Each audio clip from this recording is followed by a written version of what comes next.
Hey, Richard Cole, Rich is talking. Sorry to get back to you yesterday. The debate was 2 nights ago. I had a lot of things going on yesterday. I just couldn't get to it. So let's talk about it today. It's 2 days since. It was really interesting. I watched the whole debate. I think that Vance just tore up Walz. Walz looks like a bumbling idiot in this whole thing. I think that this following picture, I think, sums up how I felt about it.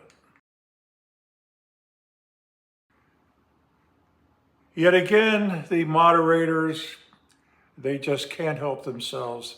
They have to help out the Democrats, lean toward the Democrats. And this is an example right here where Margaret is her name, corrected something that Vance said regarding the illegals in Springfield, Ohio. Listen to this. Look, in Springfield, Ohio, and in communities all across this country, you've got schools that are overwhelmed. You've got hospitals that are overwhelmed. You have got housing that is totally unaffordable because we brought in millions of illegal immigrants to compete with Americans for scarce homes. And just to clarify for our viewers, Springfield, Ohio does have a large number of Haitian migrants who have legal status, temporary protection. But JD doesn't let her get away with it. Watch how he bulldozes his way through to correct her and make his point. Well, Margaret, but thank you, Senator. We have so much to get to. Margaret, I think it's important because we're going to turn out of the economy. Thank you, Margaret. The rules were that you guys weren't going to fact check, and since you're fact checking me, I think it's important to say what's actually going on. So there's an application called the CBP One app, where you can go on as an illegal migrant, apply for asylum or apply for parole, and be granted legal status at the wave of a Kamala Harris open border wand. That is not a person coming in, applying for a green card and waiting for 10 years. That is the facilitation of illegal immigration, Margaret, by our own leadership. Thank you, Senator, for describing the legal process. We have so much to get to, Senator. You know, if you were as old as me, you would remember the famous Tiananmen Square incident where there was a riot or trying to overthrow the government in China. Tiananmen Square is a famous square, and a citizen stood in front of the tank, one of the many tanks coming through to squash this uprising. And he stood there, and the tank stopped. And the guys driving the tank got out. It was an amazing time. They still lost. The government still took over. The communists did.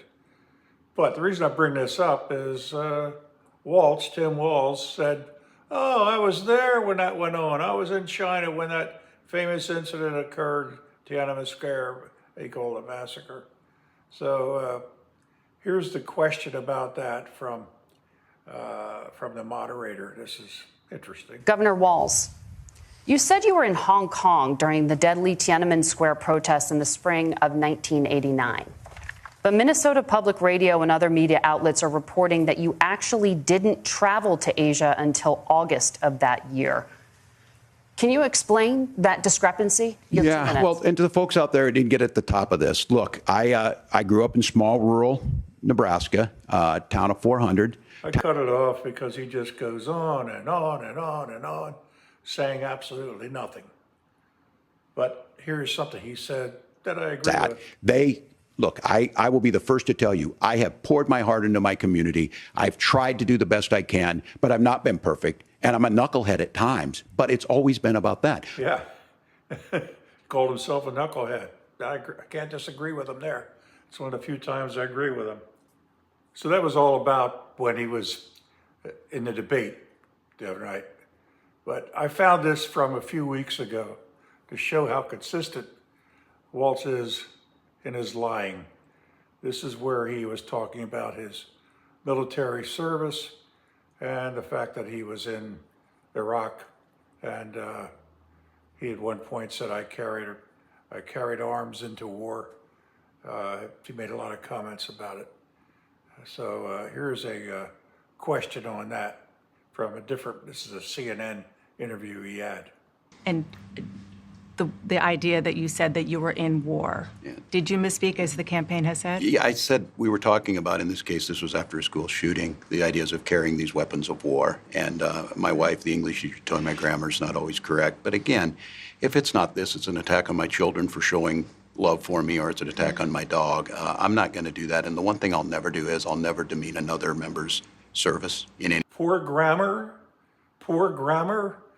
You lie about something, you lie about military service, and it's poor grammar. He was a teacher, for God's sake. How can he have poor grammar? What an idiot this guy is. Anyway, it was a terrible debate for the Democrats, a great one for Republicans. I think Vance did so much better than Trump did. And I wish they would do another one. I know they won't. But anyway, I'm hoping this helps in the swing states especially. The polls, I think, are tightening up quite a bit. Also, some news came out today, or yesterday, about Jack Smith, the special counsel, who was charging, among many things, Trump's January 6th involvement in that, what they're calling a siege, whatever, but it was really just a riot. And they came out with this damning evidence about Trump and what he did during that period of time. Think of the timing. The day after the debate, they come out with it. If you think that the Justice Department isn't weaponized, you got to be living on another planet. So anyway, here's what I would advise you to think about. This is merely the prosecution showing their side of it. In any trial, the prosecution comes out with horrible, horrible things they say. They say everything to excess. This is before the defense comes in. So there's no defense on this yet. That just came out yesterday. So hold your horses on it. Don't worry so much. I'll be back soon. I hope this is interesting to you. Don't forget to go to my profile and to hit the YouTube button, which will allow you to go in and hit the subscription button in YouTube. Be very helpful. Thank you.